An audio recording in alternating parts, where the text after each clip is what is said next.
This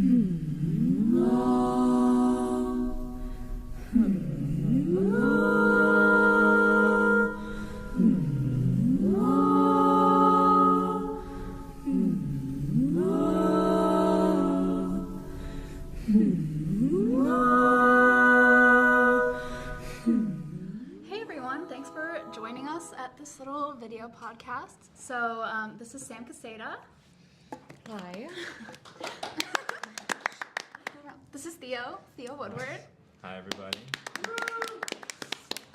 And this is Kyle Brenn. He's joining me as another co-artistic director of Pulsing and Shaking. Word up.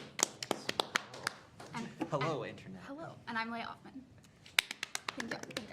So today we're talking about the voice in music and the voice in new music, because that seems to be a really big trend recently, is to write a lot for voice. Like, since 2007, 7 of the Pulitzer Prize winning compositions have featured voice. So like, why do you guys think that the voice is so popular, especially now? I don't know. I think, I think that contemporary music, like new concert music, is sort of now maybe embracing the voice in a different way, and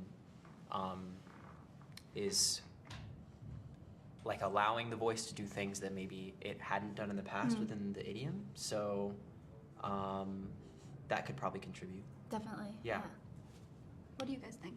I think there's a lot of blending of genres these days, and there's a lot of less defined boundaries between like pop music, classical music, and electronic music, and all these different things.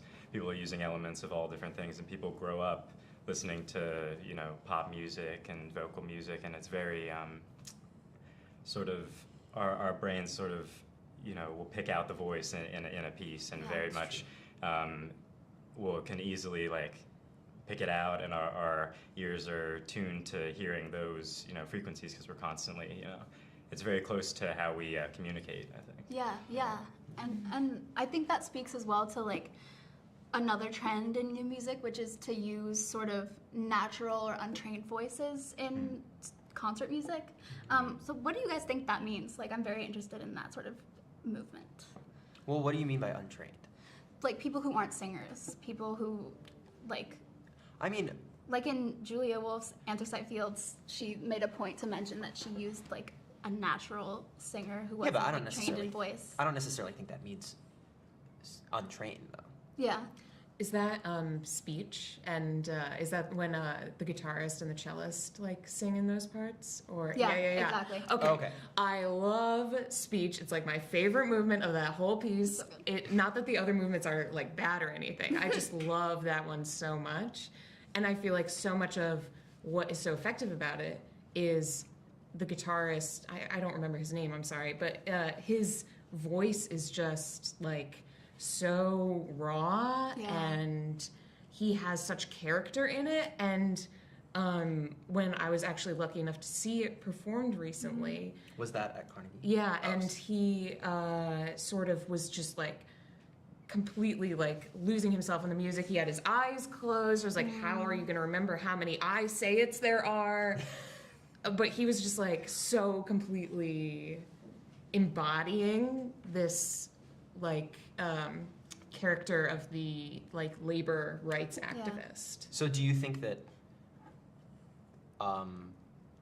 you having someone who is not necessarily a singer perform a sung work makes it more personal? Or connects them to the material? I think it's more like we should encourage a greater diversity of voice types. That's true. And different uses of even the same voice. Because I feel like I use my voice differently when I'm doing something that's like in an operatic context versus in a musical theater context versus like a rock context. You know what I mean? They're all completely different styles. Yeah. Speaking of, so something we were talking about earlier is like how divisive operatic singing can be. I think a lot of people, even musicians, don't like opera-style singing. So, like, why do we think that is? And, like, what are your opinions on it? I will chime in here. I have a strong opinion. Yes. I mean, I think I personally don't, it is not my preferable mode of singing. for many reasons, and those are all sort of informed by like my internal biases. So I started out in musical theater, and I've been singing in a musical theater style for all my life, and that was the beginning of all the vocal music that I was listening to. So, and because opera and theater are both storytelling mediums, and opera maybe doesn't consider story as like a primary factor as much as theater does. Yeah. I think it should. You could argue. It should. Well, but I mean, if the genre wants to embrace sort of musical expression as the most important element, I mean, that's okay.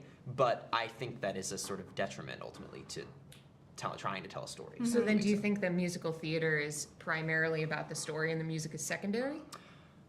I mean, I think similar to film, character and plot are paramount. And that's why it's so easy in musical theater to rewrite songs. And like, you couldn't imagine Verdi like rewriting, you know, like, Yeah. or actually, there is actually sort of an analogy, I guess.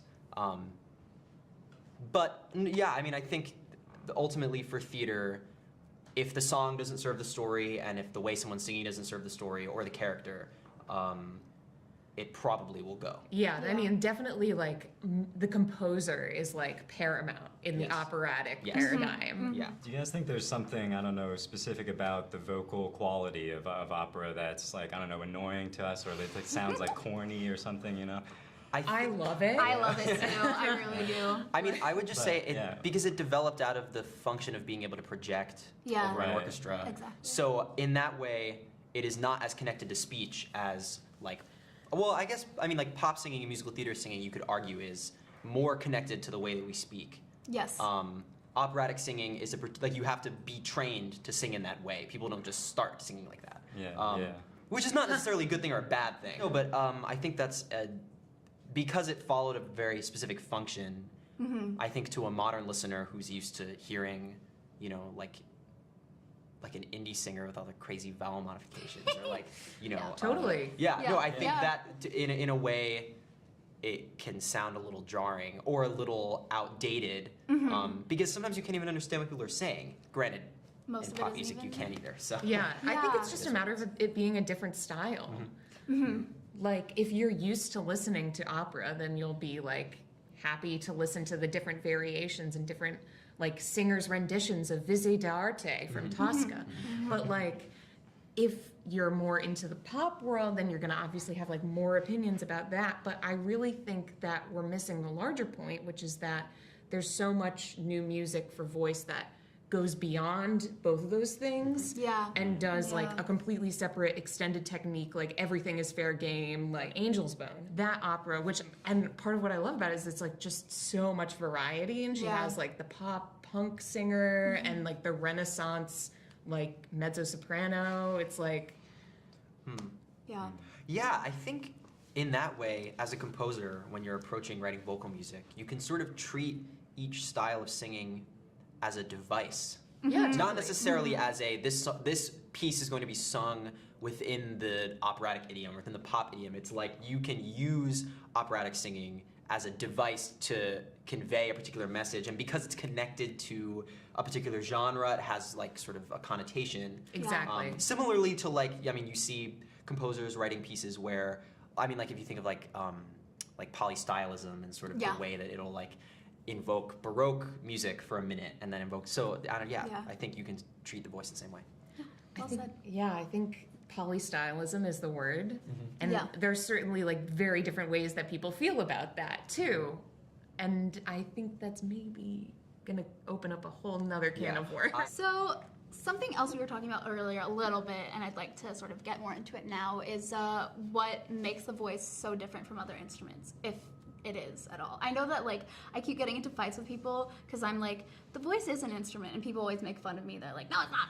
You know? No, it's not. What are they talking about? I know. Yeah. So like, what makes the voice so different or so unique that people are hesitant, I guess, to call it an instrument sometimes, or like people think of it very differently. What do you say when they say that? I say it's an instrument because it works the same way as other instruments. It's just internal, and it's like very like we all use our voice as an instrument every day when we talk, and like the apparati for singing are like really similar to those for speech, and like it's all just different tools to make different sounds. Well, I So- think that's probably why the stigma exists, because everybody Yeah. uses their voice. So if everyone uses it, like if you play an instrument, you're trained and you Yeah. you know have the like you can hold the instrument and you can like whatever. So maybe, I mean, it's sort of just a product of that. Yeah. Yeah. Yeah, I think it's definitely very different from other instruments Yes. because we do use it every day. First of all, it's easier to tire out. But I feel like extended vocal techniques are so fun to work with because it's just literally an extension of how you talk every day. So it's like instead of like me focusing on like having a beautiful like bel canto like ah or whatever, I'm gonna be focusing on like, oh, okay, what is that like vocal fry noise that I can get if I go from this range to this range, or you know what I mean? Yes. Right. Yeah. It's unique for every person. Yeah. Yes. It's the most versatile instrument, definitely. Yeah. Like the like pitch bends and the like you can quickly go from staccato to pitch bend to like all these different things very quickly, and it's so easy to control because it's like right Yeah. there. I will say that the Running. disadvantage is not having pitch. Yes. Yeah. Yeah. That's Unless super you're perfect frustrating. pitch. Yeah. Which I do I not. guess so, yeah. Yeah. Yeah. I find that really frustrating. I also think that like because you can never trust that whichever note is right there, that makes musicianship in the traditional sense a little harder. I think that's why singers get a lot of flack. Yeah. Yeah. Yeah, because I mean, if you're playing on a piano, a C will always be a C, provided Exactly. the piano's in tune. Exactly. Exactly. And But if it's not, depending on it's the not your humidity fault. and how much you slept the night before, and if you're in a bad mood, or Yeah, exactly. if the instruments around you are in tune, yeah, you're gonna be completely. It's gonna be a completely different Yeah. sort of experience every time. Yeah. I had a cold in freshman year, and I remember like trying to sing a note, and it just could not come out like the right pitch. It's it was crazy so how weird. variable it is Yeah. day to day. Yeah. And I think there's also something about like the way that strings can imitate a lot of those things about the voice. And like you can do cool like microtonal stuff with strings that the voice is not necessarily as precise about. Yeah. But at the same time, the voice can deliver text. Yes. Yeah. Like- Yeah. That's a huge thing. I'm just Yeah, never. semantic meaning. As Yeah, a follow-up, semantic like, meaning, yeah. exactly. what do you think about the sort of orchestrational possibilities then of incorporating like either voice that imitates strings or strings that imitate voice, or including strings and voice in the Yeah. same piece? So, considering the fact that, the voice can carry semantic meaning, and the voice is really the only instrument that, can form words and, like, communicate precise ideas as opposed to sort of broader feelings. What makes that so powerful? Like, is that a tool that you guys like to use, or do you sort of shy away from using words in your writing? Well, I come from an Indian classical singing background, and the words of the pieces are kind of secondary to the pieces. Sometimes they don't even like match the mood of the piece or anything. It's mainly the melody to it. So I very much think of my voice as sort of another instrument, and in pretty much all my pieces I don't really have words that much. Okay. Interesting. And yeah, and what were you saying earlier about the instruments trying to imitate voice? In the Indian classical tradition, all instruments are trying to emulate what singers are doing, basically. And Yeah. You guys take it from Can you there. can you talk a little bit more about like your background in Indian classical music and Yeah, how sure. that has influenced the way you sing? And Well, yeah, like it's a very different kind of study because there's no written music, basically. Well, there's some written compositions which my teachers give to me, but traditionally it'll all be from just passed down. Like the singer, the teacher will sing, and then I sing back to him, and he corrects me where I'm wrong. And it's all about studying the different raga structures, where the ragas are very specific scales where sometimes it will be different ascending notes than descending, and very different kind of ways you approach different notes that have different gravities compared to other ones. And a lot of it is my teacher singing a line to me, I sing it back to him, and then he builds up these phrases till he gets to really long, complex phrases, which I, repeat back to him. So I can improvise sort of around these compositions, and it's very sort of like freeing and channels your creativity in a very sort of focused way. So all of us are singers, and I think we all come from different sort of vocal backgrounds, which is really cool. So that means we're all singer-composers. Wow. So I'm curious to hear what you guys think are like advantages or disadvantages to being a singer-composer as opposed to someone like a pianist-composer. I think people have a really sort of, when they think of a composer, they think of an instrumentalist who writes music as opposed to a vocalist. And often a pianist, Yeah. honestly. Yeah, it's true. Often I mean, you a sort of, pianist. And that makes sense. you sort of have to. Be Yeah, able to play I've the definitely piano. been working on my piano skills Same. like crazy. Like, Yeah. it's important, and Yeah. that's kind of messed up. Yeah. Yeah, but it is a really convenient instrument to know. Yes. Exactly. Yeah. Yeah, I mean, because you can't practice harmony, just by yourself. Exactly. singing, so you have to have Unless the you're like- choir with you, Unless or you- Layla Hathaway or something. Yeah. Yeah.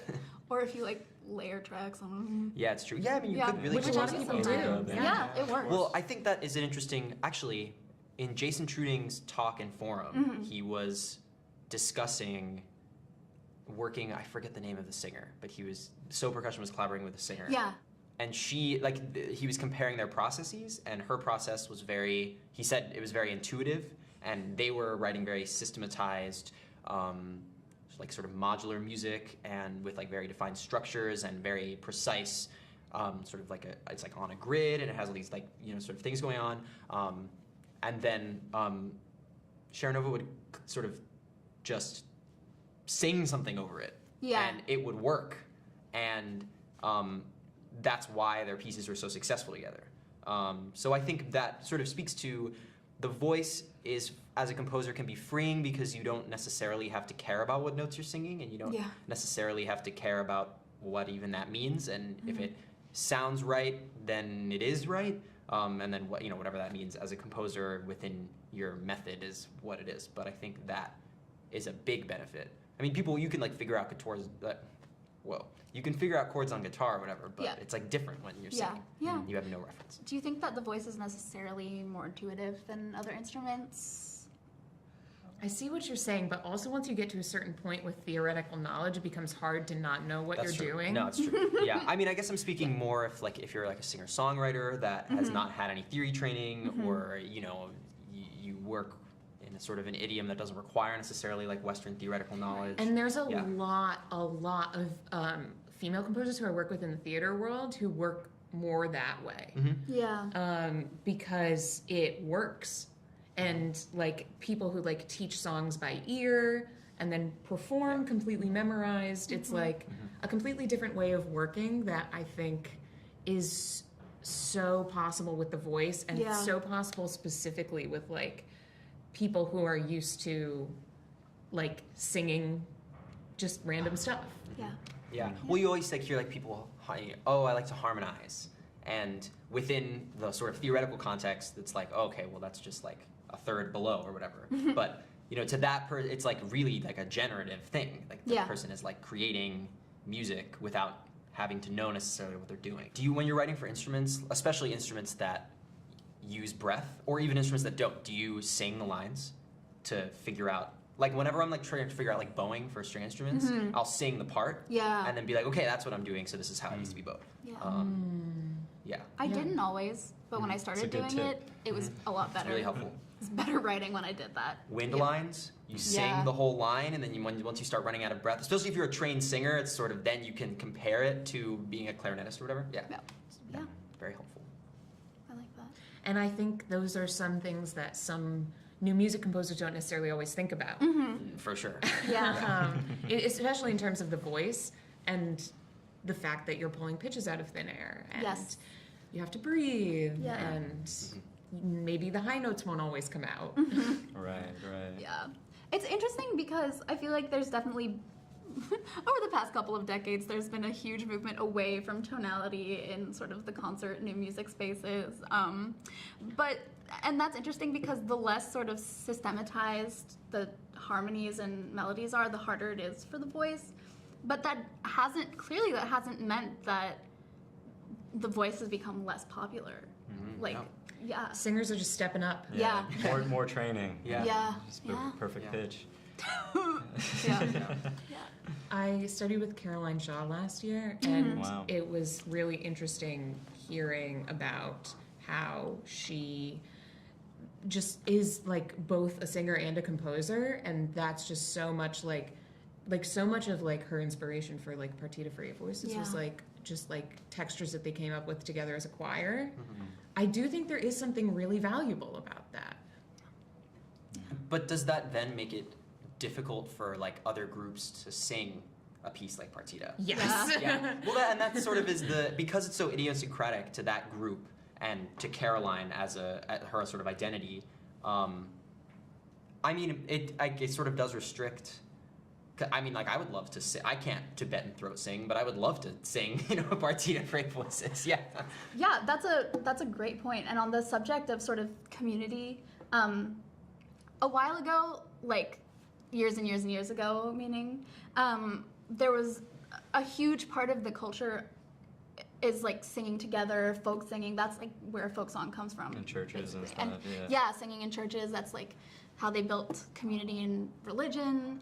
And that's been happening less and less, I guess, culturally, at least in America. But groups like Roomful of Teeth, their process is very communal.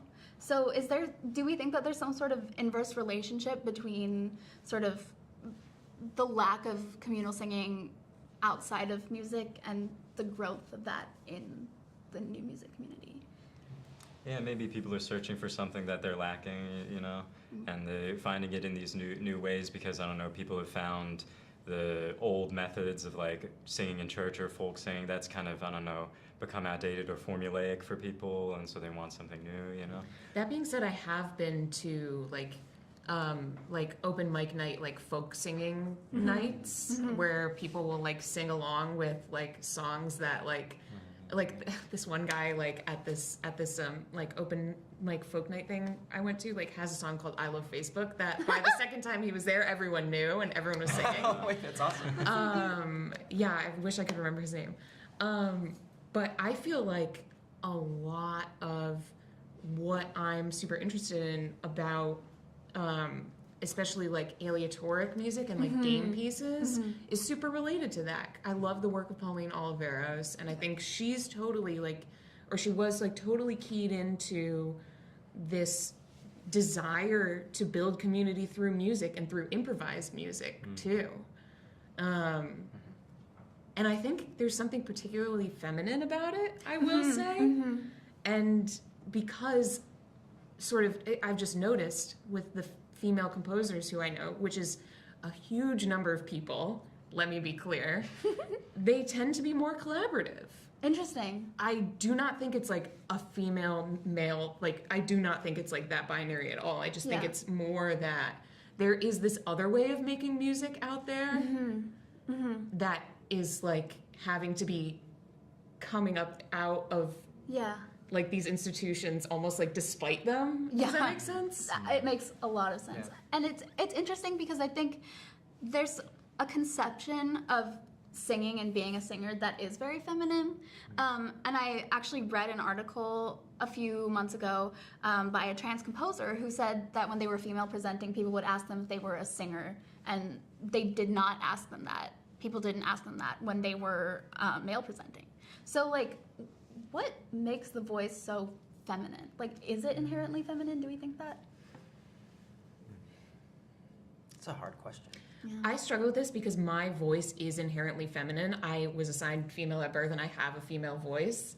But I don't know. I think culturally it's perceived that way. Yeah. Maybe it's less, I don't know, this idea of being masculine, like, oh, you don't sing, and it's a girly thing to do. Yeah, it's sort of an emotive instrument. Yeah. Oh, that's true. That's a really good point. Yeah, it's also... So you have to be sensitive to it or something. Mm-hmm. Yeah, like when you think about like a good singer, you think about someone who is an actor as well. Yeah. Well, and that's the other thing. Like in theater, there's definitely a stigma about being Yes. like a male singer for sure. Yeah. Really? Like, so, well, I mean, it makes people sort of like question your masculinity. I don't know, and not that. I mean, that didn't really bother me because I enjoyed doing it. Like it was really just middle school and everyone was petty. But right. yeah, I don't know. Yeah. Yeah. I think it's definitely interesting. Yeah. Yeah. So this is a question for you as a fellow female presenting person.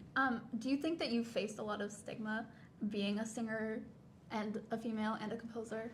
I would not say stigma as much as I would say just exclusion. Like I'm just like there's no opportunities at NYU in the graduate master's concert composition program to write for voice. Yeah. Right. So you have to make your own opportunities. So in that, yeah, like we're encouraged, and like I need to learn those things. Right. Like we're totally encouraged to write for strings and percussion, and and again, like I want to write for those things in electronic music, but I definitely think that there's a lot of people out there, and that's part of why I've loved working with Caroline Shaw and with Joan LaBarbera on like for private lessons, because like they are female composers Right. who work with text, Right. and like I can like go into that lesson and be like, okay, so I want to do this crazy thing, you know what I mean, and have them be like, okay, let's figure this out, rather than like, but why are you writing for voice? You know what I mean? Yeah. Just have a marimba do it. It's the same thing. You know, that's Yeah. not, it's just like never discussed or thought of. Right. Because it's like the norm in that setting. Yeah. But and yet based on the sort of first question, Yeah. like vocal music is not going away. No. No. Yeah. Yeah. At least in the concert world, and also in this. And I was actually going to mention, like, do you think there are other institutions within our popular culture that promote like collective singing? Like, I mean, I was thinking like karaoke even. Yeah. Like something stupid like that. Yeah. Well, that's, Or that's going to like a because it's concert such and when everyone sings along. Yeah. That's definitely Yeah. one. Yeah. And I think that's, I mean, this isn't really like necessarily on the topic of this, but I think it's important to note that like part of the reason I think people don't like operas and stuff is because they can't go and sing along and have fun. Like I think that's why people love going to like pop concerts, because you're encouraged. That's The like opera the whole point. used to be a lot more chill. Yes. So I think this is in line with the discussion we were having about voice being considered very feminine. I think there's also a lot of pressure on singers, a lot more than on instrumentalists. And like, if you guys have had a different experience, please say that. I think that a lot of people expect singers to look a certain way, and like singers have to be very focused on their visual brand in addition to their musical brand. And I think that that is in contrast to how instrumentalists have to market themselves. Well, yeah, like instrumentalists, they can kind of hide behind the instrument. Like you can Right. take a picture of me like at the piano or something, Yeah. you know. But the singer's just like, here I am, you know, and you can't really. I That's don't know. true. Yeah, that's a really good point. Yeah, let's show like I can sing, you know. It has to say it under. Yeah. Yeah. Yeah. I mean, I love singing. I don't want to not sing. But at the same time, like, Sorry, you're not allowed. You're not allowed. I'm contributing to the stereotype. I think it's also very interesting to note that the differences in male and female voices, just like how the ranges are like, you know, Yeah. stacked sort of. That's the Very thing, because I differently. really think that's part of the reason why David Lang and Julia Wolf prefer to write for female choirs in a lot of their work, because it cuts through better. And when you're writing for baritones and tenors and tight harmonies, it sort of gets muddy. Yeah. Yeah, it gets too low. Yeah. Yeah. And it doesn't Yeah. compete as much with other instruments. I guess like Yeah, a exactly. female choir will allow the cello to just like play in its natural Yes. register. Exactly. Yeah. Exactly. Yeah. Although I think that once you lose the low end, it's really like if you're gonna write an a cappella piece for like a female choir or something. It's hard. I don't know. It's very hard. hard. It's like writing It's for hard, four violins. Like but it's like what do you do with A that? fade. It's hard, but I have done it. Yeah. Me too. Fuck yeah. What was Yeah. what was that like? Like what were the challenges? It was a big challenge because I didn't have really strong alto twos. Oh no. Oh yeah. It's always hard to find those. Which is, you know, like there's very few people that are very specifically trained especially because I feel like when I was studying opera, like when I was younger, so much of the focus is like, can you get this high note? Yeah. Yes. Yeah. But like a tenor in denial. oh I yeah, totally but feel like that. there are so many, or a baritone in denial. especially sorry. well, there's a lot of girls who've sung in choirs and sung tenor parts. Yeah. Right, because I'm a soprano, like very high soprano, but in high school I was always an alto too. And I had to like completely relearn how to sing because my technique was like fake because I was trying to make singing low sound natural, and I'm still like undoing the damage. Wow. It was not fun, but like it is an entire different animal. It really is. And if Yeah. you don't have strong alto twos, then you're fucked. Yeah. Well, I mean, there's definitely like you can just bring up the whole register of That's the true. thing, but you don't want to go too You high. don't want to up. kill the soprano. Yeah. So Yeah. it's a balancing act. It's not a matter of the strength of the alto twos as much as like you Yeah, don't want that's to a make great the point. sopranos suffer. Because you have But- to treat it as a unit. So then if you're writing for a group that can't go below, whatever, a particular pitch, and I guess this applies not just to vocal music, but to any sort of writing, but like, I guess particularly the limitations of writing for an all-female ensemble or something, does that inform the program of the piece somehow, or the Yeah. way Definitely. that it's conceived? Absolutely. Because it's sort of all going to live in Absolutely. this place, and that gives the audience. Yeah. It has to. I think you have to think a lot more about the sound and the color and the timbre rather than just being driven by harmony. Mm-hmm. In a way, Well, or than just being driven by like registral shifts or Yeah. like yes. big. Like, you have to be more creative. I You think. do, because it's true that you have a limited, like you can't just do octave displacement and make it sound different. You have to but at the same time, it's almost an advantage because you get to do like really dramatic dynamics, and like you can even like do a lyric change and it'll come across different. That's the thing. Once you get like really good at voice, you can do some crazy Yeah. stuff. It's Yeah. really cool. I freaking love Russian basses. Ooh. Like, there's nothing like a good Russian mass Yeah. for that reason. That's the soundbite for this podcast. There's nothing like a good Russian. There mass. isn't. Yeah. I'm partial to Wow. Tibetan throat singing myself, but Mm. I like it. Great. Let's wrap up by saying our favorite extended techniques, Great. and then we'll say good night. Good night. Yeah. You go first. Oh, But for To be- voice? Yeah, for voice. to be honest, like writing this piece for Pulsing will be an exploration of that because I haven't really written for voice in a new music context that much. I don't know. I think maybe like the line between sound and speech and singing and exploring that line. And are they singing? Are they speaking? Are they just making random noises? Are they imitating an animal? That like, and the way that relates to text right now, probably. Yeah, totally. That's what I love about voice, that Yeah. most things anyone can do. Yeah. My favorite extended vocal technique is this thing that I discovered I could do just, that was supposed to have been trained out of me. Whenever you're switching registers, instead of a Ooh. yodel, you can do a voice break. So basically, like getting really good at controlling when and how your voice breaks. Can you demonstrate? How could my dress possibly complement all of these rooms? Yeah. It's just like you're switching between registers, you could just break it. Yeah. Yeah. Yeah. That's hard to be. I did it as a joke for a really long time, and now it's part of my music. Totally. You gotta love it. Yeah. What about you? Probably Tuvan throat singing. Yeah. Fuck. Can you yeah. do it?